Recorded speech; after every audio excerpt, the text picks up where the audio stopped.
Halo semuanya, selamat datang di channel yang tidak layak untuk dihina ini. Sebelum kita mulai, atur posisi santainya, seruput kopinya, dan mari kita berkhayal.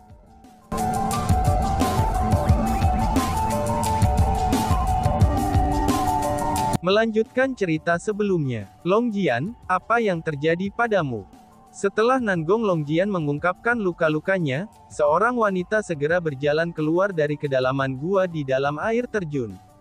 Wanita ini sangat cantik. Dia sebenarnya adalah ibu Bai Ruoshan, yaitu Bai Suyan. Meskipun Bai Suyan sudah menjadi seorang ibu, tapi dia masih mengenakan pakaian warna-warni yang sangat terbuka.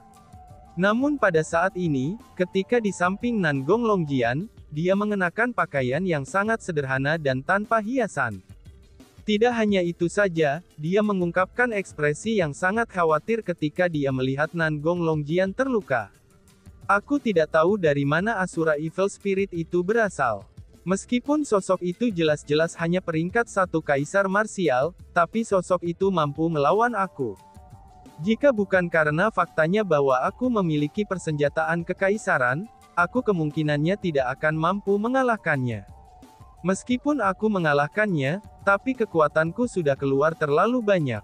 Bahkan tubuh aku tidak dapat menanggungnya, kata Nangong Longjian, dan suaranya juga telah berubah. Suaranya itu telah berubah menjadi suara yang sangat lemah. Ternyata Nangong Longjian benar-benar menguatkan dirinya, dan bertindak sok keras di depan Nangong Beidou dan yang lainnya. Roh jahat Asura, kamu mengatakan bahwa hal yang menyebabkan kekacauan dan kehancuran di kota adalah roh jahat dari dunia roh Asura? Tanya Bai Suyan. Mendengar kata-kata itu, ekspresi Bai Suyan berubah. Dia sepertinya telah memikirkan sesuatu. Melihat perubahan ekspresi Bai Suyan, Nangong Longjian segera bertanya. Ada apa? Tanya Nangong Longjian. Roh dunia Asura adalah legenda. Sudah lama sekali sejak ada spiritualis dunia Asura yang muncul di tanah suci martialism. Tanpa alasan, mengapa roh jahat Asura tiba-tiba muncul? Tanya Bai Suyan. Hilangnya energi batas, itu menandakan kelahiran penguasa era. Saat ini, kita hidup di masa sulit. Di masa-masa sulit ini, pahlawan akan muncul dalam jumlah besar. Sudah ada banyak orang jenius dengan talenta luar biasa yang muncul di era ini. Putri kecil kerajaan peri itu adalah salah satunya. Tidak aneh jika spiritualis dunia Asura muncul sekarang, kata Nangong Longjian. Memang benar, itu tidak aneh. Aku hanya terkejut, karena aku sendiri tahu tentang spiritualis dunia Asura, kata Bai Suyan. Kamu tahu tentang spiritualis dunia Asura? Siapa orang itu? Kekuatan apa yang dimiliki orang itu? Tanya Nangong Longjian dengan bersemangat. Mendengar kata-kata itu, mata Nangong Longjian bersinar dengan rasa ingin tahu. Memang benar, aku tahu tentang spiritualis dunia Asura. Ketika Rachen dan aku berada di domain Qianwood mencari Imperial Dragon Tree Roots, kami menjadi kenalan dengan spiritualis dunia Asura itu. Dia adalah murid Gunung Qianwood. Umurnya hampir sama dengan Ruoshan, dan dia memiliki bakat yang sangat tinggi untuk kultivasi bela diri. Namun meski begitu, aku tidak berpikir bahwa itu harusnya dia. Lagi pula, terlepas dari seberapa berbakatnya dia, tidak mungkin baginya untuk tumbuh ke tingkat di mana dia akan bisa melepaskan roh jahat Asura tingkat kaisar marsial dalam waktu yang singkat, balas Bai Suyan sambil menggeleng kepalanya. Itu sudah jelas, orang yang dia pikirkan secara alami adalah Chu Feng. Namun, dia langsung menolak hipotesisnya sendiri. Setelah semua, ketika mereka berpisah dari Chu Feng saat itu, Chu Feng masih seorang raja bela diri. Selain itu, mereka juga belum lama sejak mereka berpisah satu sama lain. Dengan demikian, Bai Suyan yakin bahwa Chu Feng tidak akan bisa mendapatkan roh dunia tingkat kaisar marsial dalam waktu yang singkat, apalagi melepaskannya. Aku tidak peduli siapa tepatnya yang menyebabkan kekacauan ini. Karena yang paling aku pedulikan saat ini adalah Ruoshan, kata Nangong Longjian. Ruoshan baik-baik saja. Ayo, mari kita pergi melihatnya, kata Bai Suyan. Baiklah, balas Nangong Longjian sambil mengangguk. Meskipun dia sangat tanpa emosi terhadap kerabatnya sendiri, itu ada kesukaan dalam tindakan dan nadanya ketika dia bersama Bai Suyan. Keduanya melanjutkan lebih dalam ke gua gunung. Setelah mereka melewati formasi penyembunyian, formasi spiritual lain muncul di hadapan mereka. Ada sebuah kolam di pusat pembentukan formasi ini. Air keemasan memenuhi kolam, dan permukaan airnya juga mendidih. Selain itu, ada juga akar pohon emas yang ditempatkan di dalam air. Akar-akar pohon itu berkilau dengan kilau keemasan. Akar pohon itu mengandung kekuatan khusus, dan memancarkan sensasi kebal. Selain itu, ada seorang wanita muda yang cantik di kolam. Wanita ini benar-benar telanjang saat dia duduk di dalam kolam, dan hanya kepalanya yang berada di atas air. Wanita ini benar-benar cantik. Wajah mungilnya hanyalah kecantikan standar yang sedingin es. Adapun wanita ini, dia tidak lain adalah wanita yang telah mengalami krisis demi krisis dengan Chu Feng di Gunung Qianwood, yaitu Bai Ruoshan. Pada saat ini, Bai Ruoshan sedang tidur. Namun meski begitu, penampilannya sepertinya bukan seseorang yang baru saja tertidur. Sepertinya, dia sudah tidur lama sekali. Meskipun dia sudah tidur untuk waktu yang sangat lama, tapi dia bersinar dengan sinar cahaya. Udara yang dia berikan saat ini, itu jauh lebih kuat daripada saat dia bangun. Selanjutnya, sementara Bai Ruoshan tidak mengenakan apa-apa, tubuhnya saat ini sedang dililit oleh akar pohon emas. Gelombang demi gelombang kekuatan memasuki tubuhnya, membersihkan darahnya, meridiannya, dantiannya, dan juga jiwanya. Berapa lama lagi sampai Ruoshan bangun? Tanya Nangong Longjian. Aku tidak tahu, jawab Bai Suyan sambil menggelengkan kepalanya. Semoga ini berjalan tepat waktu, tambah Nangong Longjian. Batuk. Tepat pada saat ini, Nangong Longjian mulai batuk hebat. Melihat itu, Bai Suyan segera melangkah maju, dan meminjamkan lengan untuk mendukungnya. Namun tiba-tiba saja, ekspresi Bai Suyan menjadi sangat buruk. Ada sejumlah besar darah hitam di lengannya. Darah ini telah dikeluarkan oleh Nangong Longjian. Longjian, lukamu semakin serius lagi. Ucap Bai Suyan yang merasa sangat sedih. Itu tidak masalah. Lagi pula, cepat atau lambat, aku juga akan mati. Balas Nangong Longjian sambil tersenyum ringan. Itu seolah-olah dia sudah melihat hidup dan matinya sendiri. Hanya saja, masih ada sedikit keengganan di matanya. Alasan untuk itu adalah, karena ada orang-orang yang dia masih rindukan. Bukan hanya Bai Suyan saja, tapi juga ada Bai Ruoshan. Roh jahat Asura telah melarikan diri, dan roh jahat itu lolos tanpa jejak sama sekali. Alasan untuk itu adalah, karena tidak ada berita tentang roh jahat Asura dengan sengaja membantai orang yang tidak bersalah, itu setelah roh jahat tersebut melarikan diri dari klan Kekaisaran Nangong. Adapun klan Kekaisaran Nangong, mereka juga memblokir berita tentang munculnya roh jahat Asura, dan kehancuran mereka yang disebabkan oleh penyebaran berita. Karena bagaimanapun, ini bukan berita baik. Jika berita ini menyebar, itu hanya akan menyebabkan mereka diejek oleh orang lain. Namun karena itulah, Kekaisaran Nangong Imperial tidak berencana untuk membiarkan Chu Feng melarikan diri. Setelah pertimbangan yang cermat, mereka merasa bahwa Chu Feng masih hidup. Meskipun mereka sudah mengalami betapa menakutkannya Asura Evil Spirit itu, dan sudah tahu bahwa Chu Feng sudah jelas bukan orang biasa dan tidak bisa diperlakukan sebagai anggota generasi muda, ini hanya membuat mereka lebih bertekad bahwa mereka harus menghilangkan Chu Feng dengan cepat. Saat ini, Chu Feng telah menunggu di luar wilayah Nangong Imperial Clan sepanjang waktu. Dia benar-benar sedang menunggu berita. Namun setelah beberapa hari berlalu, dia tidak berhasil mendapatkan berita apapun. Klan Kekaisaran Nangong sangat sunyi, dan seolah-olah tidak ada yang terjadi pada klan Kekaisaran Nangong.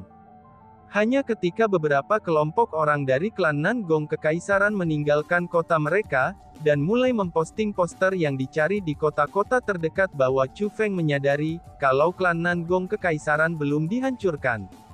Itu sebaliknya, mereka memang sangat kaya. Selain itu, mereka tidak akan memiliki waktu luang untuk mengeluarkan poster buronan. Adapun orang di poster buronan mereka, itu sebenarnya adalah Chu Feng. Chu Feng ini, mungkinkah dia adalah Chu Feng yang mengalahkan klan Kekaisaran Beitang dengan teknik formasi spiritualnya di Pulau Abadi? Bagaimana mungkin? Bukankah Chu Feng memiliki hubungan yang sangat baik dengan klan Kekaisaran Nangong? Aku mendengar bahwa beberapa hari yang lalu, ada orang-orang yang melihat Chu Feng muncul dari formasi teleportasi dengan tuan muda dari Kekaisaran Nangong. Selanjutnya, ia memasuki klan Nangong Kekaisaran bersama mereka. Dalam perjalanan ke sana, mereka bahkan mengobrol dan tertawa. Itu seolah-olah dia pergi ke sana untuk menjadi tamu. Bagaimana mungkin dia tiba-tiba berubah menjadi penjahat buronan klan Kekaisaran Nangong? Mungkinkah dia telah melakukan sesuatu yang seharusnya tidak dia miliki di Kekaisaran Nangong? Ucap orang-orang. Sementara hal-hal lain di Tanah Suci martialisme tidak menyebar dengan cepat, tapi berita ini menyebar dengan sangat cepat. Apa yang telah berhasil dicapai Chu Feng di masa lalu, itu telah diketahui oleh banyak orang.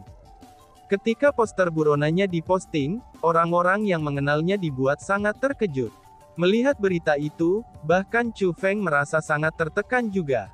Dia hanya berada di domain Overlord untuk sementara waktu, namun tidak hanya dia menyinggung klan Kekaisaran Beitang, tapi sekarang dia juga telah menyinggung klan Kekaisaran Nangong. Selain itu, Chu Feng tahu betul bahwa bila dibandingkan dengan klan Kekaisaran Beitang, klan Kekaisaran Nangong ini sudah sangat membencinya.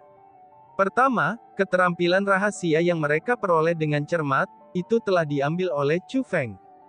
Selanjutnya, ada roh jahat Asura itu. Chu Feng telah melihat sendiri seberapa kuat Asura Evil Spirit itu.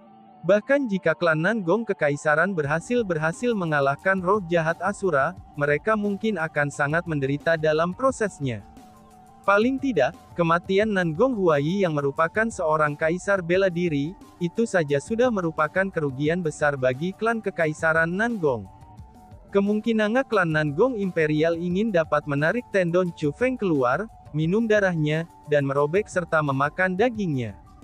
Namun Chu Feng tidak tahu bahwa, selain Nangong Huai, ada dua kaisar marsial lainnya yang meninggal di tangan Asura Evil Spirit. Kebencian yang dimiliki klan Nangong Imperial terhadapnya jauh lebih besar daripada yang bisa dia bayangkan. Namun terlepas dari kerugian yang dimiliki klan Nangong Imperial saat ini, kekaisaran itu belum hancur lebur. Karena itulah, Chu Feng merasa lega. Paling tidak, ini berarti tidak semua orang tak berdosa terbunuh karena dirinya. Meskipun Chu Feng merasa jauh lebih nyaman, tapi Chu Feng tidak segera pergi. Sebagai gantinya, ia mulai mengikuti sekelompok orang dari klan Kekaisaran Nangong itu. Tidak peduli apa, roh jahat Asura itu adalah miliknya. Chu Feng tidak bisa untuk tidak peduli dengan kematiannya karena gagal mengendalikannya. Dengan demikian, Chu Feng ingin menangkap seseorang dari Kekaisaran Nangong, sehingga dia bisa menyelidiki apa yang sebenarnya terjadi di Kekaisaran Nangong pada hari itu. Pada saat ini, Chu Feng menargetkan seseorang dari klan Kekaisaran Nangong. Dia adalah seorang pria parubaya, dan kultivasinya juga tidak lemah. Namun selain itu, dia juga tidak bisa dianggap sebagai ahli yang sangat kuat. Dia adalah peringkat 6 Martial King yang normal, dengan kekuatan pertempuran yang menantang surga yang mampu melampaui satu tingkat kultivasi. Pada saat ini, pria parubaya ini berjalan bebas di kota, dan memposting poster buronan Chu Feng. Dia sangat agresif. Dia akan mendorong orang ke samping, dan secara tidak sengaja mengutuk orang. Mengambil keuntungan dari kenyataannya bahwa dia adalah seseorang dari klan Kekaisaran Nangong, pria parubaya ini menjadi sangat arogan.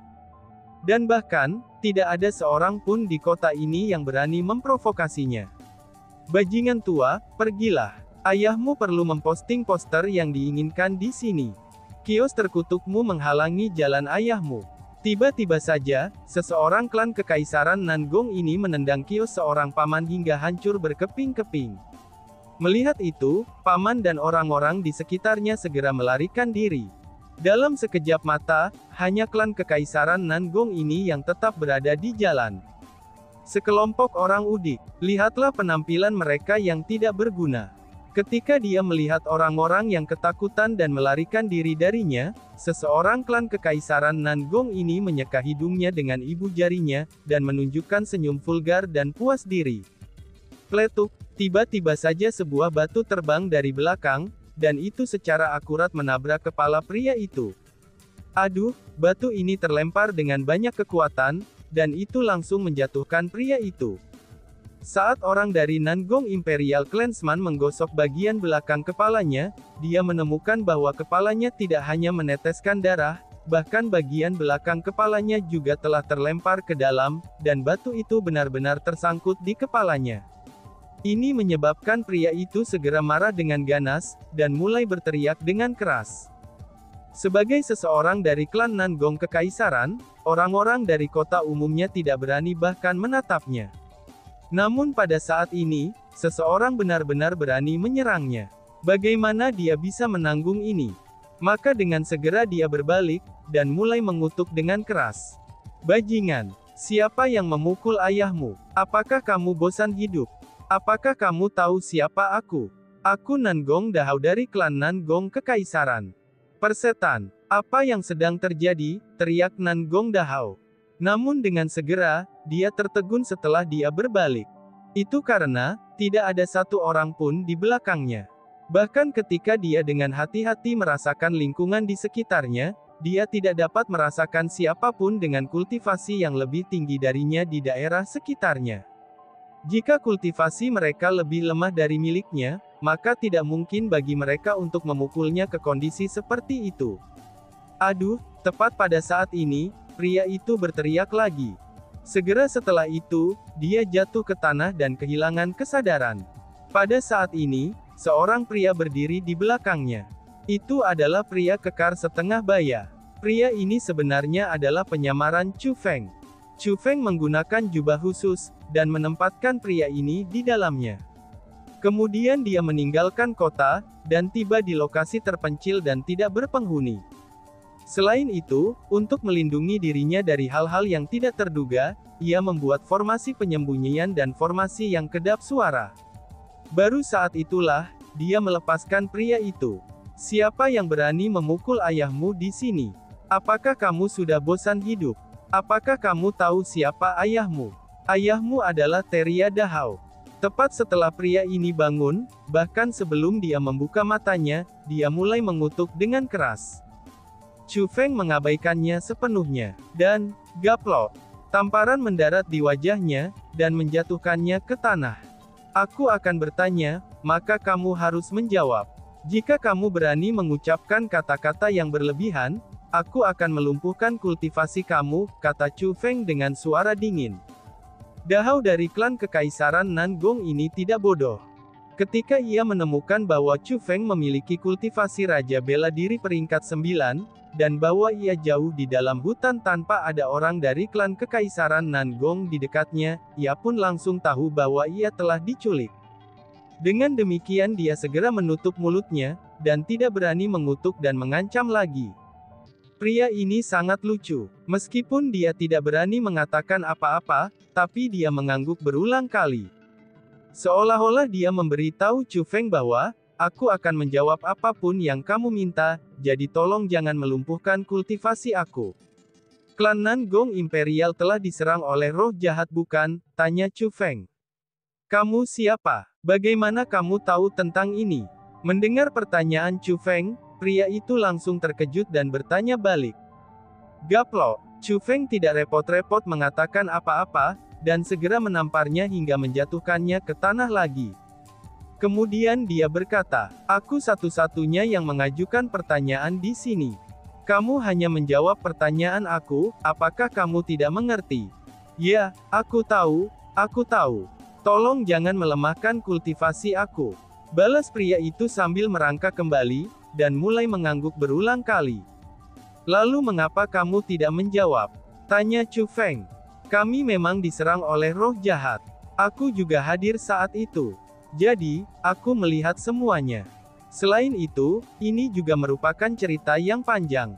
Aku mendengar bahwa kami memiliki semacam majelis warisan keterampilan rahasia. Pada saat itu, aku sangat bersemangat. Tetapi aku akhirnya mengetahui, bahwa aku bukan bagian dari itu, karena bakat aku terlalu lemah. Ini menyebabkan aku sangat tertekan. Saking tertekannya, aku pun mulai minum. Setelah aku selesai minum, aku pergi tidur. Aku tertidur sangat nyenyak dan aku pun terbangun ketika langit dan bumi tiba-tiba mulai bergetar, dan auman mulai terdengar berulang kali. Auman ini membuatku takut. Aku pikir surga sedang marah. Maka dengan segera, aku keluar dari tempat tidur dan berjalan keluar untuk melihat apa yang terjadi. Begitu aku melihat apa yang sedang terjadi, aku sangat takut sehingga aku mengencingi celana aku saat itu juga. Menurutmu apa yang terjadi? Ini bukan sesuatu yang sederhana seperti langit runtuh. Ini jauh lebih menakutkan daripada langit runtuh. Monster yang mampu menyembunyikan langit dan menutupi bumi, itu muncul di klan Imperial Nangong kami. Pada saat itu, ia menghancurkan segala sesuatu di jalannya. Monster itu terlalu menakutkan. 3 orang ahli kaisar marsial dari klan kekaisaran Nangong kami tewas di tangannya. Adapun korban orang-orang dengan kultivasi di bawah kaisar bela diri, jumlah mereka terlalu banyak untuk dihitung. Bahkan ketua klan Lord kita tidak cocok untuk monster itu. Setelah itu, 3 tetua tertinggi kami yang agung yang telah mengikuti pelatihan tertutup selama 500 tahun, semuanya juga telah keluar. Namun sayangnya, mereka masih belum sebanding dengan monster itu. Pada akhirnya, Lord Nangong Longjian yang mengalahkan monster itu. Aku hanya datang untuk mencari tahu setelah menanyakannya nanti, bahwa itu sebenarnya adalah roh jahat. Lebih jauh lagi, moneter itu sepertinya adalah roh jahat dari dunia roh Asura. Oh surga, itu benar-benar terlalu menakutkan. Aku benar-benar tidak tahu dari mana monster itu berasal, tetapi hampir menghancurkan seluruh klan Nangong kekaisaran kita. Oh iya, kamu tidak boleh memberitahukan orang lain tentang masalah ini. Bahkan jika kamu ingin memberitahu orang lain, kamu tidak harus memberitahu mereka bahwa aku memberitahu kamu hal ini. Kalau tidak, mereka pasti akan melumpuhkan aku. Ini aneh. Saudaraku, bagaimana kamu tahu tentang ini? Kamu sepertinya bukan seseorang dari klan kekaisaran Nangong kami, ucap pria itu. Pria ini seperti serangkaian petasan begitu dia membuka mulutnya. Dia tidak bisa berhenti sama sekali, dan dia benar-benar seperti penipu. Dari mulutnya, Chu Feng datang untuk mengetahui apa yang terjadi hari itu. Roh jahat Asura telah diusir oleh Nangong Longjian. Seharusnya roh jahat itu terluka, namun Ri jahat itu berhasil lolos dari klan Nangong Imperial. Meskipun itu telah lolos dari klan kekaisaran Nangong, tapi belum ada berita tentang roh jahat yang melukai dan membunuh orang lain. Ini berarti bahwa roh jahat Asura tidak rasional seperti yang Chu Feng bayangkan. Paling tidak, itu tidak dengan sengaja membantai orang yang tidak bersalah. Klan kekaisaran Nangong belum hancur total. Roh jahat Asura juga tidak berkeliling dengan sengaja membantai orang yang tidak bersalah. Akhir cerita ini melampaui imajinasi Chu Feng. Namun meski begitu, ini membuat Chu Feng sangat bahagia. Karena bagaimanapun, ini adalah akhir yang paling ingin ia lihat. Setelah itu, Chu Feng bertanya tentang Bibi Lian, Nangong Ya dan yang lainnya. Setelah semua, itu adalah mereka yang paling diperhatikan oleh Chu Feng di kekaisaran Nangong. Apa katamu? Coba katakan lagi, balas pria itu. Setelah mendengar apa yang dikatakan pria ini, Chu Feng segera mulai mengerutkan keningnya. Ekspresinya bahkan mengambil perubahan besar. Alasan untuk itu adalah, karena berita yang dia dapatkan bukanlah sesuatu yang ingin dia dengar. Dan tiba-tiba saja bersambung. Sekian dan terima kasih banyak. Bye-bye.